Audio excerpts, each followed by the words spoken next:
ವಿಜಯಪುರ ತಾಲೂಕು ಹಡಗಲಿ ಗ್ರಾಮದಲ್ಲಿ ವಿಶ್ವಗುರು ಬಸವಣ್ಣನವರನ್ನು ಕರ್ನಾಟಕದ ಸಾಂಸ್ಕೃತಿಕ ನಾಯಕನೆಂದು ಘೋಷಿಸಿದ ಸರ್ಕಾರಕ್ಕೆ ಅಭಿನಂದಿಸಿ ವಿಜಯೋತ್ಸವವನ್ನು ಆಚರಿಸಲಾಯಿತು. ಗುರು ಬಸವಣ್ಣನವರನ್ನು ಕರ್ನಾಟಕದ ಸಾಂಸ್ಕೃತಿಕ ನಾಯಕನೆಂದು ಘೋಷಣೆ ಮಾಡಿದ ಸರ್ಕಾರಕ್ಕೆ ಮತ್ತು ಮುಖ್ಯಮಂತ್ರಿ ಸಿದ್ದರಾಮಯ್ಯ ಅವರಿಗೆ, ಸಚಿವರಿಗೆ, ಶಾಸಕರಿಗೆ, ಪಂಚಸೇನಾ ಅಧ್ಯಕ್ಷರಾದ ಶರಣಬಸಪ್ಪ ಗಂಗೆಶೆಟ್ಟಿ ಅಭಿನಂದನೆಯನ್ನು ಸಲ್ಲಿಸಿ ಸಂತಸ ವ್ಯಕ್ತಪಡಿಸಿದರು.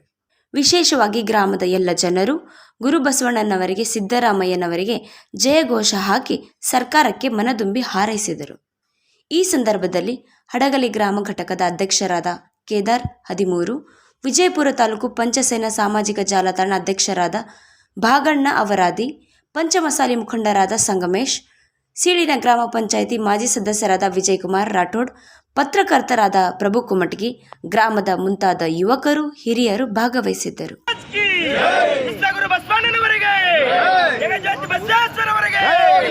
ಸಂಸ್ಕೃತಿ ನಾಯಕ ಬಸವಣ್ಣನವರಿಗೆ, ಸಾಂಸ್ಕೃತಿಕ ನಾಯಕ ಎಂದು ಘೋಷಣೆ ಮಾಡಿದ ರಾಜ್ಯ ಸರ್ಕಾರಕ್ಕೆ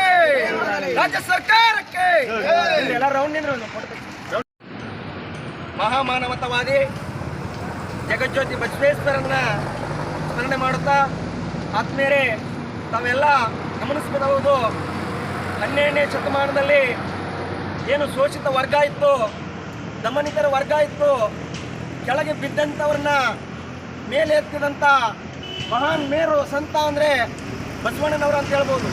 ನಾವೆಲ್ಲ ಗಮನಿಸ್ಬೋದು, ಬಸವಣ್ಣನವರನ್ನ ಒಬ್ಬರು ಸಮಾಜ ಸುಧಾರಕ ಅಂತ ತಿಳ್ಕೊಳ್ಳೋಕ್ಕೆ ನಮಗೆಲ್ಲ 900 ವರ್ಷಗಳೇ ಕಳೀತು. ನಾವು ಇವತ್ತಿನ ದಿವಸ ಹಳ್ಳಿಗಳಲ್ಲಿ ನಾವು ಏನು ಬಸವಣ್ಣ ಅಂದ್ರೆ ಏನು ತಿಳ್ಕೊಂಡಿವಪ್ಪ ಅಂತಂದ್ರೆ ಒಂದು ಎತ್ತ ಅಂತ ತಿಳ್ಕೊಂಡಿವಿ.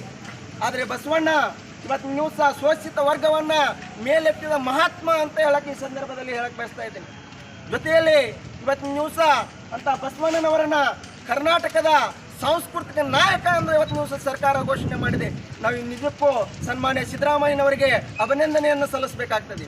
ಆ ಒಂದು ನಿಟ್ಟಿನಲ್ಲಿ ವಿಜಯಪುರ ತಾಲೂಕಿನ ಹಡಗಲಿ ಗ್ರಾಮದಲ್ಲಿ ಇವತ್ತಿನ ದಿವಸ ಸಮಸ್ತ ಹಡಗಲಿ ಗ್ರಾಮಸ್ಥರೆಲ್ಲರೂ ಸೇರಿ ಇವತ್ತಿನ ದಿವಸ ಬಸವಣ್ಣನವರನ್ನ ಏನು ಕರ್ನಾಟಕದ ಸಾಂಸ್ಕೃತಿಕ ನಾಯಕ ಎಂದು ಘೋಷಣೆ ಮಾಡಿರ್ತಕ್ಕಂಥ ಸನ್ಮಾನ್ಯ ಸಿದ್ದರಾಮಯ್ಯನವರಿಗೆ ಹಾಗೂ ರಾಜ್ಯ ಸರ್ಕಾರಕ್ಕೆ ಮತ್ತೊಮ್ಮೆ ಹೃದಯಪೂರ್ವಕ ಅಭಿನಂದನೆಗಳನ್ನು ಇವತ್ತಿನ ದಿವಸ ವಿಜಯಪುರ ತಾಲೂಕ ಹಡಗಲಿ ಗ್ರಾಮದ ಜನತೆಯ ಪರವಾಗಿ ನಾವು ಅಭಿನಂದನೆಯನ್ನು ಸಲ್ಲಿಸ್ತಾ ಇದ್ದೀವಿ.